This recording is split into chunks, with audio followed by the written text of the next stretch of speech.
ไปจะเอามาอย่างอีกให้จะไปสร้างอะไรอยู่จะสร้างแล้วไหมมึงจับไปมึงจับมาอยู่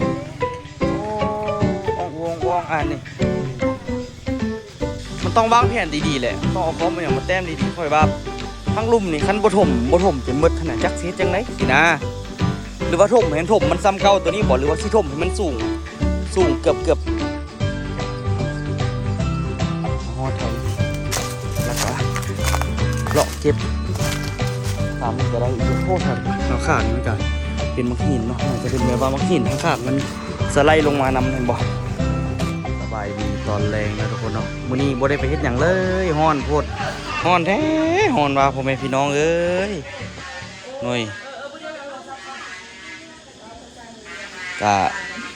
นี่แหละนะทุกคนเนาะชีวิตก็ต้องก้าวไปยังมีพื้นที่ว่างหลายอยู่ทุกคนเนาะเอาเครื่องเอาของออกก็ได้อยู่เอาเงินครัวอย่างออกบ่นี้อยู่ให้กินออกก็ได้คือกันนะทุกคนเนาะแถวนี้ก็ได้เนาะก็วางแผนว่าสิเฮ็ดห้านเครื่องก่อสร้างนี่นะทุกคนก็โดนเติบละทุกคนเนาะมีแต่แผนแต่ว่าบ่มีทุนเนาะทุกคนแต่ว่ามื้อนี้นี่ก็เลยว่าเอาตัดสินใจกับอูเท่านึงละก็เลยว่าตกลงกันล้มกันมาก็2-3 มื้อแล้วเนาะล้มกันเรียบร้อยเนาะก็คือว่าเฮาว่าอยากประกาศขายดินที่เฮาซื้อไว้เนาะทุกคนแต่ว่ามีคนมาให้300แล้วตัวสิลองขาย300มึงเนาะแล้วตัวก็บอกเป็นตู้นั้นไว้ว่าสิมีคนจักเอาบ่เนาะตอนนี้นี่ก็ปะนั่นนี่ไปก่อนเนาะเฮาก็เลยว่าอยากเอามาเฮ็ดขึ้นเพื่อ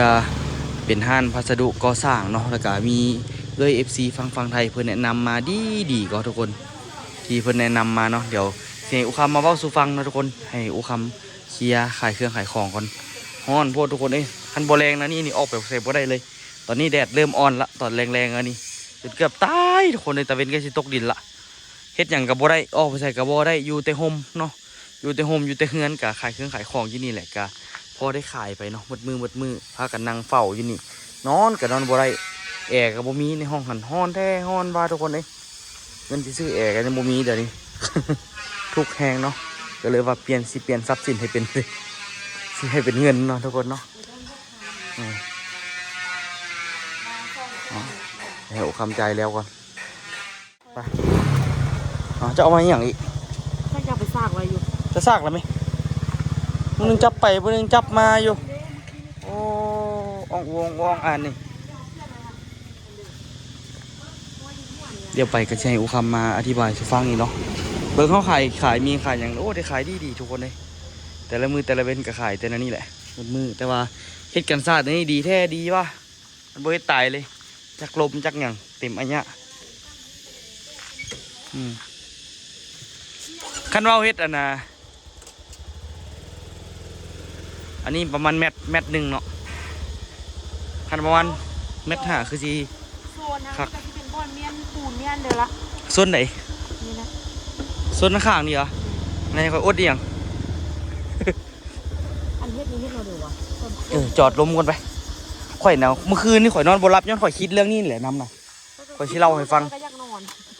ข่อยมื้นตาขึ้นมาแล้วข่อยนอนบ่หลับว่าข่อยสิเฮ็ดจังได๋กับห้วยนี่ฮู้บ่ข่อยคิดมาเบิ่งปัญหาข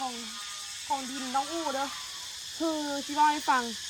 คือแบบว่าดินข้างนี่หั่นละแม่นกับพ่อแล้วแม่นเพิ่นฮักแพงกันแต่ก่อนหั่นน่ะแต่ก่อนเด้อแล้ววันนี้ลาเพิ่นแล้วก็เลยซื้อดินตอนนี้แล้วเพิ่นอนุญาตให้พ่อเอาเข้าทางนี้ได้อีกสิหั่นน่ะแต่ก่อนเรามองนี่แล้วเป็นโฮงสีทางหน้านี่อยู่ใดตอนนั้นตอนยังน้อยนะอู้ยังน้อยน่ะแล้วมันที่ดินมันบ่งามทีแรกแม่จันนั้นซื้อดินแล้วบ่ได้เบิ่งหั่นน่ะคิดว่าซื้อมาแล้วแบบมันมีน้ำห้วยอยู่มองนี่จะคิดว่าสิปลูกเขื่อนชนีได้หั่นน่ะ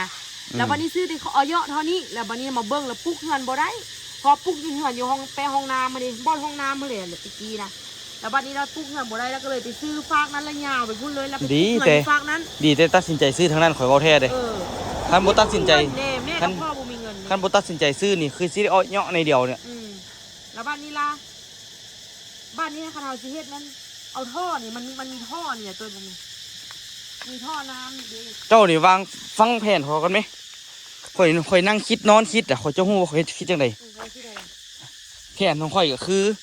ท่อเฮาสิบ่ต่อแต่ปากพุ่นเพราะว่ามันบ่แม่นดินเฮาต่อแต่แถวนี้ไปเห็นบ่แถวซื้อเสานี่นะ อันนี้คือปากท่อหรือว่าอาจจะยับมาหน่อยนึงก็ได้เฮ็ดท่ออันนี้กั้นเอาอย่างกอขึ้นซึ่งการกอเนี่ยบ่ได้กอต่ำในกอสูงอยู่เด้แต่ข่อยกับบ่ฮู้กันว่าเฮ็ดจังได๋กอมันจังสิอยู่มันต้องเทคานจองนั่นจองนี่หลายเติบบ่หรือว่าจังไดมัน หายว่ามือเกิด มันเป็นแบบนี้น่ะคานนี่ก็ต้องได้เทอยู่ละว่าซั่นซะคันใส่ท่อก็คือใส่ท่อแต่นี่ไปจนสุดฮอดอันน่ะจนสุดพุ่นเลยแหละดีแท้น่ะแล้วก็ได้ถมหมดแล้วก็ถมนี่ก็เฮาสิ เฮาเอาหมดตัวนี้ เฮาสิบ่ปะเฮาสิแม่นต้นมะขามยังได้ตัดทิ่มหมดแหละ ต้นเลยก็ตัดที่หมด อืม กล้วยต้นเกลือเนี่ยแม่นเหมือนเนาะ แม่นลาบัดนี้นี่ก็คืออันน่ะข่อยมาคิดเนาะคันเฮ็ดตัวนี้นี่ละแม่นเฮาสิบ่ปรับเพียงจนหมดเฮาสิปรับให้มันเพียงสำเร็จสำนึงให้มันระดับซ้ำๆตัวเก่านี่แหละปรับให้มันซ้ำๆตัวเก่าเพื่อแบบว่านะบ่ให้มันเสียงบหลายเกินไปหันนะแต่คันว่าบ่ปรับซ้ำตัวเก่าปุ๊บเฮาก็ต้องได้ปรับขึ้นนิดนึงจนฮอดแถวๆขัวหั่นแหละคันบ่ปรับนะแต่เฮาสิปรับแบบให้มันเจอตะเลยลงแล้วรถนี่สิให้แพนบ่แล่นทางนี้ก็ต้องแล่นทางกลางหั่นแต่ข่อยคิดว่าแล่นทางนี้ดีกว่าแล่นเข้าไปนะแล่นทางแล่นแจนี่ดีกว่าหากระทบก็กระทบยกกับบ่ปานเลยดอกแต่ว่าข่อยคิดบ่ออกว่าคันเฮ็ดกันเจือนอยู่นี่นะกันดินบ่ให้ดินมันออกไปทางนั้นหั่นน่ะเฮ็ดจังได๋มันจังสิอยู่ย่านแบบว่าเหยียบปุ๊บแล้วมันสิแผละออกแตกไปพุ่นซื่อน่ะเข้าใจบ่ เอามังหินมาก่อบ่ ข่อยว่าเอาบอกใหญ่ก็ได้ ค่อยเห็นพ่อหรือผู้เลยเฮ็ดหั่นน่ะตะกี้น่ะเขาเอาบางหินใหญ่ๆน่ะเขาไปเก็บบางหินน่ะซ้ำ ข่อย นี่น่ะ ข่อย ซ้ำนี่น่ะมาก่อน่ะมันน่าจะแข็งแรงเลย มันแข็งแรงอยู่แต่ก็กอบ่เป็นเว้ยมันก็ได้ใช้หลายสมควรเลยกอนี่ เก็บไว้อย่างนั้นแหละ ก่อนอื่นเบิดนี่ต้องซื้อท่อมาอันหนึงก่อนเพื่อสิกอตัวนี้เพื่อสิกอแนวกันตัวนี้ เขาต้องอนามัยให้มันแข็งมาก่อนเนาะ และแถวน่ะกำแพงนะก็ต้องแบบกำแพงเขาก็ต้องได้เทคานแล้วก็ได้กอขึ้นพร้อมเพื่อสิได้นะเอาดินมาถมหั่นน่ะเพื่อบ่ให้ดินมันไปทางนั้นหั่นน่ะสรุปแล้วก็มืดบ่แม่นธรรมดา ถ้าเราเฮ็ดละถ้าเราอยากเฮ็ดแทนปูนนั้นซื้อมาละไปไว้เสร็จก่อนนะมันต้องไปไว้ดี เว่าเรื่องอันนี้แหละแม่นโอ้ข่อยก็คิดหนักอยู่เด้มันต้องวางแผนดีๆแหละต้องเอาคอมมาอย่างมาแต้มดีๆข่อยว่าทั้งลุ่มนี่คันบ่ถมจนหมดขนาดจักสิเฮ็ดจังไดสินะหรือว่าถมให้มันถมมันซ้ำเก่าตัวนี้บ่หรือว่าสิถมให้มันสูงเกือบซ้ำห้านตัวนี้ แต่ว่าก็สิถมไปฮอดแถวๆห้วยหั่นทั้งลุ่มก็สิปรับให้มันซ้ำๆเก่าหั่นน่ะเข้าใจบ่อาจจะที่ถมเจิดลงไปเข้าใจบ่เข้าใจดอกไปเบิ่งกันมานี่มาเอากระจายรถมาก่อนบ่ ๆตัวอะไรก็อยู่ให้เรา เอากระจายรถมาก่อนข่อยสิพาเอาไปอธิบายข่อยนั่งคิดนอนคิดบาดคืนข่อยว่าคันว่าเฮาบ่ใส่ท่อนึคันเอาบล็อกมาก่อน่ะข่อยว่ามันสูสีกับท่อเลยเพราะว่าท่อเนี่ยมันสิง่ายกว่าหลายแต่ถามว่าเอามาหินมาก่อได้บ่ได้แต่ว่าโคตรลำบากสินะลำบากอีหลีก็ถามให้ข่อยเฮ็ดเองเป็นบ่ข่อยก็คิดบ่เป็นคิดบ่กำงำบ่ออกคือกัน หาเป้าหมายมาช่วยบ่เนาะ คิดบ่เข้าบ่ออกคือกันให้ข่อยเฮ็ดเองไปย่างไปข่อยคิดว่านะคันสมมุตินั่งคิดนอนคิดเบิดคืนทุกคนได้นอนจนบ่หลับเมื่อคืนนี้แถวนี้นี่นะผู้คำอ้าวแถวนี้สิเป็นโกดังเก็บเครื่องเฮานี่แปลงพักนี่ต้องได้เฮ็ดโกดังขึ้นไว้นี้ ห้องน้ำ ห้องน้ำนี่ข่อยยังบ่ฮู้ที่ว่าสิเอาออกบ่หรือสิเอาไว้นี่คือเก่ายังคิดอยู่คันว่าเอาไว้นี่คือเก่าก็เฮ็ดกวมเลยกวมห้องน้ำเลยล่ะสมมุติว่าเฮามีทางรถเนาะทางข้างเฮาต้องเฮ็ดบนเก็บปูนอันนึงแล้วก็ถ้ามีทางรถแล่นลงมาเครื่องที่แบบว่าหนักๆเฮาก็เอาไว้นี่ เป็นเล็กใหญ่ๆเป็นอัน อื นี้ ม เนาะ เขาก็มาไว้หลังที่เขาจะได้เขาก็ขี่รถ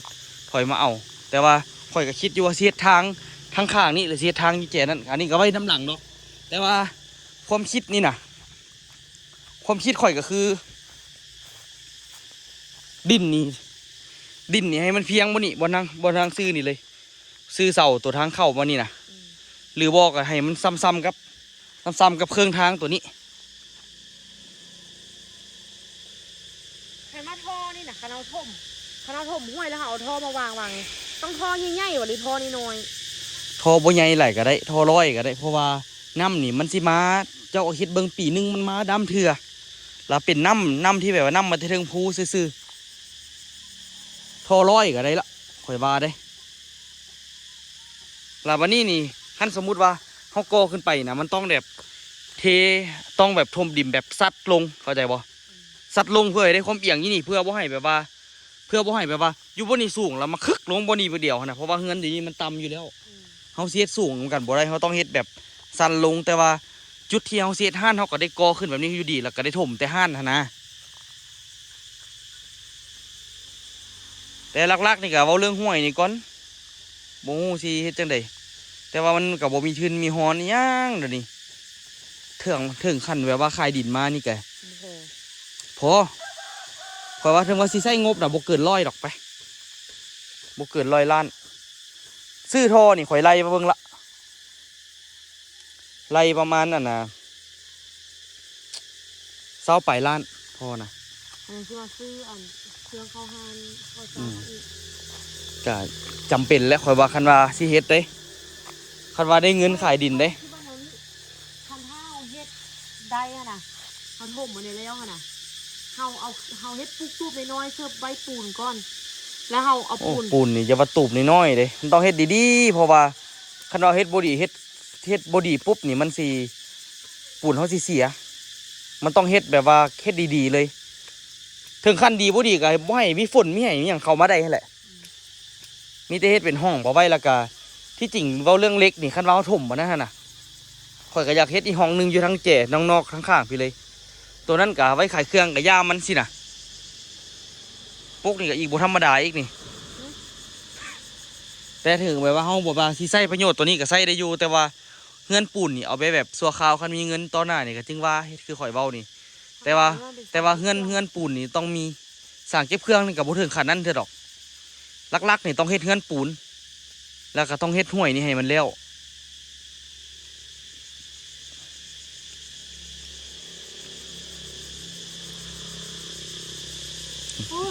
งงละสิ งงเบื่อ แต่ว่าตัวนี้นี่จังไหนมันก็ต้องได้เฮ็ดเนาะทุกคนเนาะโอ้ยมันไผใจดีก็บริจาคทอคนละทอเนี่ยแค่ก็ท่อหนึงกับประมาณเท่าไหร่วะ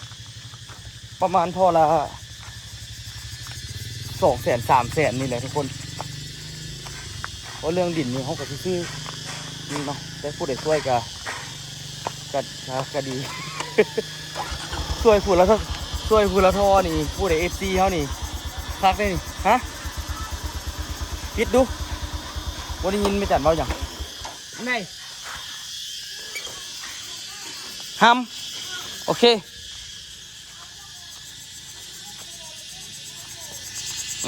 ไปป้าคันเพิ่นช่วยเฮานี่แล้วไวนี่อู โอ้ยใส่จะมาช่วย จะเว้าไปที่ซื่อเนาะ เอาเนาะ เว้ยเว้าไปเด้บางที ก็ เพิ่นช่วยเด้ผู้ละท่อ2ท่อก็แล้วสิได้นี่ท่อนี่มันสิใช้ประมาณ20ปลายท่อนี่แหละคิดไรเบิ่งท่อละเม็ดก็บ่ฮอดซำเด้ประมาณเม็ดปลายอยู่เด้เนาะมื้อหน้าครับมื้อประมาณนั่นแหละเพราะว่าท่อนึงนี่มันอาจจะยาวประมาณเม็ด20เม็ด40ประมาณนี้แหละเอาท่อ100พอละบ่ต้องเอาท่อใหญ่หลายแต่ข่อยบ่ฮู้ว่ามันได้ไปใส่ท่อนี่ต้องได้ไปขออนุญาตบ่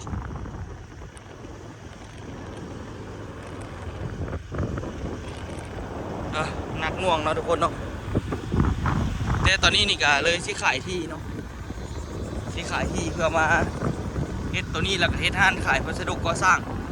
ท่านบ่เฮ็ดก็คือว่าบ่แล้วจะคือน้องไปหาประตูแนะนำเด้อมีดข่อยเด้อยู่หั่นเนาะ ยากอะไรอันเดี๋ยวมันต้องเรียนแน่นอนแล้วกล้าได้กล้าเสี่ยงแล้วแล้วมันจะต้องไปได้แน่นอน ที่กับบริไก่จากเงินเท่าดอกเนาะใกล้ๆเนาะแต่อยากได้ทุกคนตัวเอาเข้านี่รถ โอ้ยเจ้าเฮ็ดหยังของเจ้า อ้าว เจ้าสิไปทางใดไปทางนี้ ที่เพิ่นเลย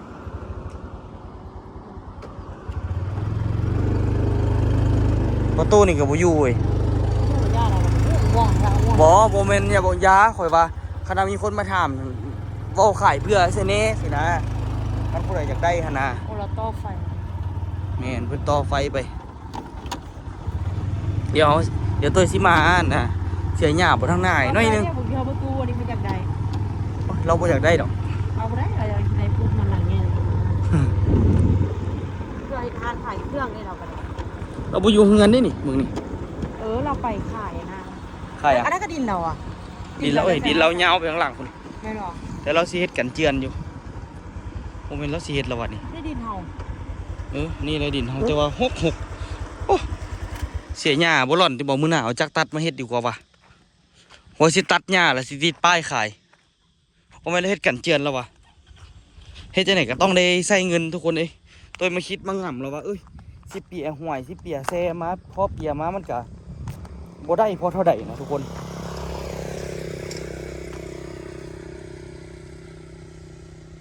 ขอโทษเบิ่งมักหินอยู่นี่นะทุกคนคันสิมาเอาอะเบิ่งอุคำจอดรถแม่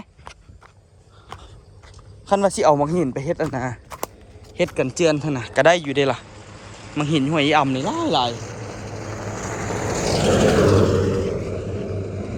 นี่แหละแต่มันก็ส่วนที่ขดแล้วก็บ่ธรรมดาเด้นี่แม่นหมดเลยนี่เราสามารถเอาไปได้เนาะ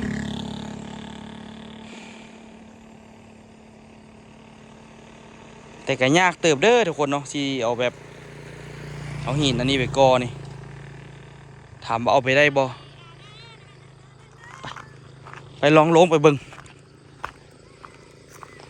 เอามังหินนี่บ่ไปก่อจะเก็บไปใส่ยากเขาแหละนี่แหละทุกคนป้าที่รู้ซ้ำซีไซมังหินนะแต่ว่ามังหินนี่คนบ่แม่นบ่มาเก็บเดี๋ยวมาเก็บตลอดเลยมันก็มาตลอดมันมานำน้ำเราดอกมังหินใหญ่เนาะมันมานำเทิงภูพุ่นนะทุกคนพุ่นมีต้นไม้ลมทับอีกนี่มังหินซ้ำสิเอามังหินใหญ่นะมันสิเอาไปเฮ็ดกันเจือนนะแต่ว่ามันก็ถามมันยากบอกก็ยากเลยแต่ว่ามันแน่นหนาเนาะคันเขาอ่อนนะคันเขาเอามังหินนี่ไปเฮ็ดนี่มาฮอดแถวนี้แล้วก็เลาะเก็บตามนี้ก็ได้อีกโอ้แถวข้างๆนี่มันก็เป็นมังหินเนาะน่าจะเป็นแบบว่ามังหินทั้งข้างมันสไลด์ลงมานำเห็นบ่อันนี้หินทั้งข้างนี่เนาะอันนี้เป็นหินหมดเนาะคันนำมามันอาจจะเซาะแล้วมันสิแบบว่าเอามังหินหล่นลงมาเนาะแต่ว่าโดนๆไปนี่มันก็สิเซาะไปได้นี่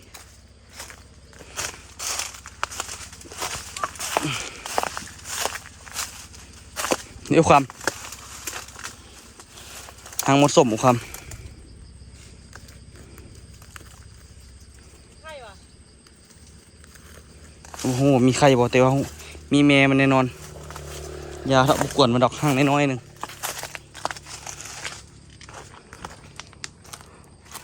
หรือว่าเขาชี้ง่ายบอลอยู่ดิโอง่ายไปอยู่กองเนี่ย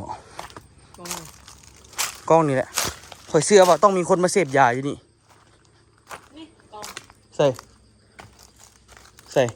กระป๋องเนี่ยเนาะ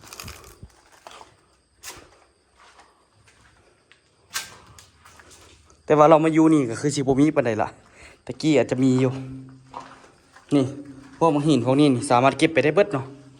แต่ว่าเรานี่คือสิอันนี้เราจกเอาบ่ฮู้กันน่าจะเป็นกันเจียนอยู่พวกนี้โอ้มังหินบ่ธรรมดาเอาไปได้อยู่ทุกคนมังหินนี่เนาะแต่เอามาขนเอากับบ่ธรรมดาได้ใส่เหือแหงสมควรเนาะมังหินก้อนใหญ่ๆแท้ใหญ่ปะเฮ็ดได้สิเอาไปร่อนอุคำตอนเจ้าพาไอ้เนี่ยมาบ่ได้มีแล้วมันบอกมังหินใหญ่เนาะนี่ บ่ได้เคยพาไอ้เนี่ยมากองจริงๆ ว่าคือว่าเราพาเรามาซ่อมมังหินค่อยน่ะพาเรามาน่ะแต่ว่าหินใหญ่บ่มีไปตอนนั้นประเด็นมันคือหลายแท้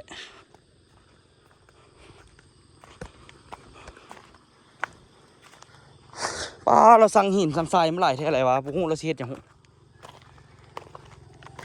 เงินก็จนแล้วล่ะ เมืองมังหินนะพี่ลึกพี่โลแต่มังหินอันนี้เราก็จะไม่ให้เอาดอกพุ่นโหแต่ว่าคันเฮาอันนั้นได้นี่เอาแปลงทางบ่นี่นี่เอารถทุนใดลงมานี่ได้เลยนี่ลงมาเก็บมังหินแต่ว่าเราคือสิเก็บใส่เห็นบ่เราเกียมคือสิเป็นประตูนั่นแหละเฮ็ดนี่เก็บมังหินพวกนี้ไปอัดทางแคมมันเพื่อแบบว่าบ่ให้น้ำมันดันเนาะหรือว่าเจ้าของดินนะนี่ดันแปลว่าในเวลาน้ำมาล่ะผู้ให้มันน้ำมันเซาะไปนะเห็นบ่แต่ว่าน้ำมันมามันเร็วมานี่มันต้องเซาะไปทางนั้นเท่านี้น่ะจะไม่มีปัญหาดอกมาเบิ่งนี่บ่นี่เบิ่งแล้วปลูกผักนี่นะทุกคนเอาเป็ดไก่เฮียลงไปนี่เต็มแล้วเสียจังไดบัดนี้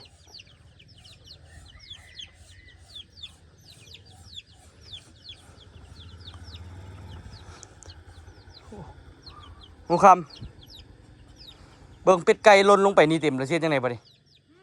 เป็ดไก่หล่นลงไปไหนนี่ขอยเบิ่งแล้วคือสิเกลือเข้าอีนี่เลยไปจังไดฮะหมดไอ้วนข่อยว่าสิเอามีดไปเสียหญ้าบ่ทางหน้าหั่น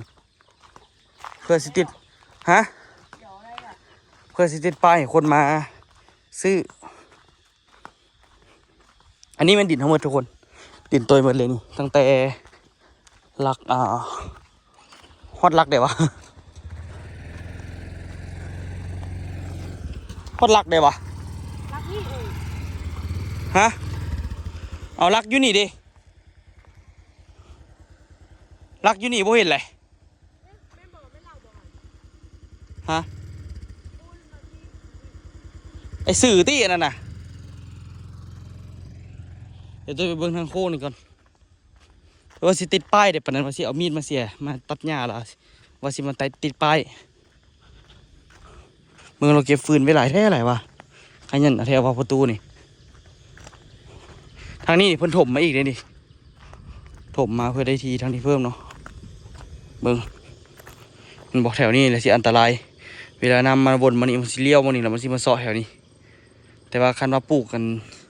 มันก็มีมักหินอยู่เนาะมีหินมีอะไรนี่อยู่ที่เพิ่นเอาเสือกฟางไปเล็งไว้บ่ฮู้ว่าเพิ่นสิเกี่ยมเฮ็ดกันเจือนว่าเลยอีหยังก็บ่ฮู้เบิ่งเท่ากันคุณอยู่ดินนี่สิสามารถเห็นดินบ้านเห็นบ้านพ้นม่วงเนาะยังลุ่มหุ่นบ้านพ้นม่วงนะได้แบบสัดแจ๋วเลยเนี่ยที่ดินเขามีอยู่20 คูณ 40นะทุกคนเนาะว่าสีเสียหญ้านี่แหละทุกคนแต่ว่าต่ออันนี้นี่จักเราเอามาตั้งอย่างนี้เขาเอาป้ายมาติดไว้เชิงต่อนี่เลยท่านบ่อยากเสียหญ้าหมดนะเบิ้งจะจับนี่ค่อย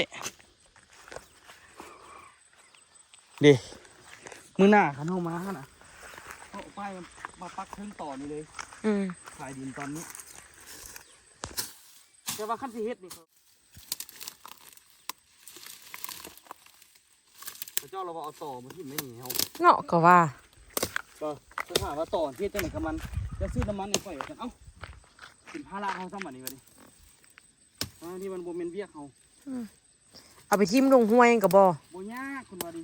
โบยากแค่คำเอา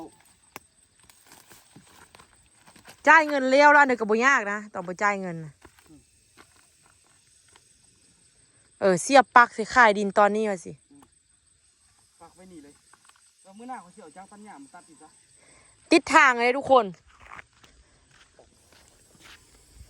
บ่มีทุนเด้ได้ตัดสินใจขายละ สาวก็อยากว่าได้เกือบได้30 คูณ 40คูณได้นี่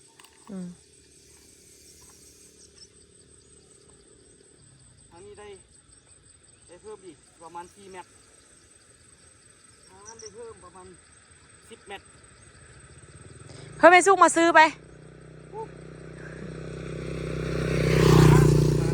ฮะ ได้มาก่อนเราโอ้พี่เดี๋ยวมื้อหน้าผมเสี่ยวจักตันหญ้ามาตัดซะเงื่อนไขอีกแล้วนี่ บ่ฮู้ได้สร้างใหม่ก็ได้นี่ เฮ็ดเอาเห็นบ่เขาเนี่ยบ่ทันขายอย่างละเขา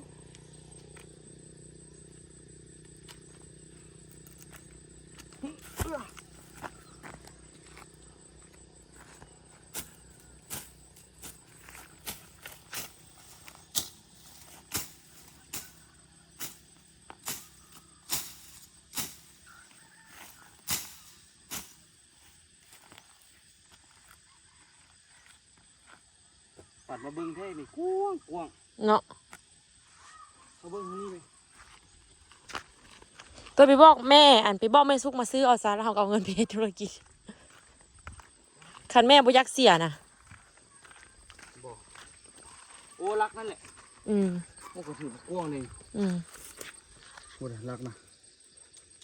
ก็เสียดายเนาะ เขาได้ซ้ำเขาได้เบื้องนี่นี่30 เมตรได้ข้างนั้นได้เสาประมาณ24 เมตรและยาวไป40 เมตรปลา30 คูณ 40อันนี้24 เมตรไม่โคตรหลายใครอยากได้เลยทุกคนเนาะเขาขาย300 ล้านเดี๋ยวขึ้นมาติดป้ายผู้คำเจ้าไทยหูปไหมก็ได้มุมไหนเจ้าไทยหูปเราจะไปโหดไป ได้ทุกคนแต่กะย่าแหละคิดซะว่าเขาขายมาลงทุนเดี๋ยวเขาได้กลับคืนมาหลายกว่าเก่า ไปคิดอีกเชื่อนึงนะข่อยว่าซีเทแบบนี้แหละแต่ก็คือซีเบิดลายปูนแหละเบิดหน่อยสุดละคันเอาเทแบบนี้ให้เป็นสี่เหลี่ยมแบบนี้นะเอาบล็อกไปก่อนนะแล้วเทอัดทั้งเทิงนะได้อยู่ได้ข่อยว่าแต่ว่าคือซีเบิดลายให้ถ้วยนะ ที่จริงตามหลักการของการเฮ็ดอันนี้โลกเขาเฮ็ดแนวนี้เนาะ ไม่ได้เลย เอาเบอร์ดินยุบเบอร์ดินเด้อ ตัวไหน นี่เขาแบบก้อนะเอามังหินมาก้อได้เขาก็เอามังหินมาก้อคือค่อยว่าอันนี้ ตัวแต่ใส่ปูนหลายสมควรเลยอันกอมหินนี่ แต่มันแน่นได้ แน่นอยู่เรื่องแน่นที่เด็กข่อยซิมาขยันมาเก็บอันนี้ก็เทเลยเจ้ากับขยันอยู่อ่ะ ขยันอยู่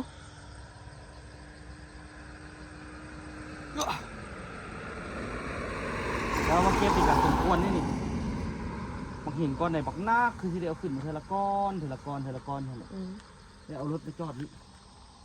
เดี๋ยวพวกท่านกาทางนั้นดิเอาเข้าไปจอดทางในฮะ ขาย300เฮ็ดอัน100จงเฮ็ดนั้น100หลังยังบ่ได้ซ้ำ เฮ็ดอะไร ยังสิไปลงทุนเสื้อฮานอีก อันใด100เฮ็ดอันนั้นฮะเหรอ อืม ผมเบิดปานนั้นค่อยตีไปเลยไปตอนเฮ็ดท่านนะถมดินเบิด9 ล้านเนาะเดี๋ยวนี้นี่ราคาถมดินคือสิหนักกว่าเก่าอีก ตีไปเลยถมดินนี่น่าจะเบิดประมาณ9 ล้าน50 ล้านอุ้ยตีไปเลยถมดินประมาณ30 ล้านไปถมดินนะ จะลองไปออกแบบทางหน้ามันไหม ค่อยอันนั้นค่อยกำลัง ค่อยอันคิดแนวนี้ค่อยคิดว่าเฮ็ดอันค่ะสมมุติถมแล้วละบ่อนกงมะขามบ่อนเฮาไว้อันเด็กก็ไว้ท่านเก้าค่ะนะก็ออกมาแล้วจ้งทางขี่รถลงไป แล้วก็ออกมาเฮ้ยเฮ็ดบ่อนไว้ปูนหันปูนเขาก็ยองขึ้นดิ เขาต้องได้อันนั้นเขาต้องได้กอต่อออกจากกันนะต่อออกจากกันห้านท่านนะ มันพัดมีเสาไฟฟ้าหลังหันดิสิเดี๋ยวสิก่อต่อน่ะเด้อเฮ็ดเป็นหลังนึงต่างหากเลยบ่ อยู่ใส่ตัวใดเจ้านี่ ตัวนั้นน่ะ หึ หานเฮาน่ะสิก่อทางหลังหรือก่อทางข้าง โอ้ยบอลไม่ปูนเอาไว้ทางข้าง